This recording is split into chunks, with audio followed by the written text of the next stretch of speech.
ហើយយើងយកពាក្យថា remove from working set ចឹងមកហើយចុច save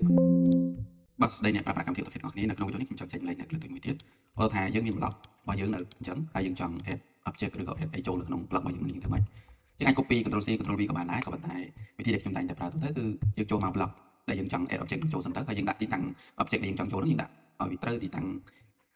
ដែលយើងចង់បានចឹងមកបាទបន្តទៀត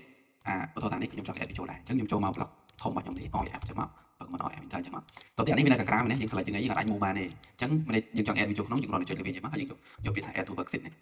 add to working sheet នេះមកអញ្ចឹងវាចូលហើយអញ្ចឹងយើងអាច move វាបានហ្នឹងឃើញខ្ញុំអាច move វាមកឃើញបាទដូចគ្នាដែរបើសិនជានេះសញ្ញា section symbol នេះខ្ញុំ add វាចូលខ្ញុំគ្រាន់តែយកពាក្យថា add to working sheet នេះមកអញ្ចឹងវា add ចូលបានហើយខ្ញុំចុច save មកអញ្ចឹង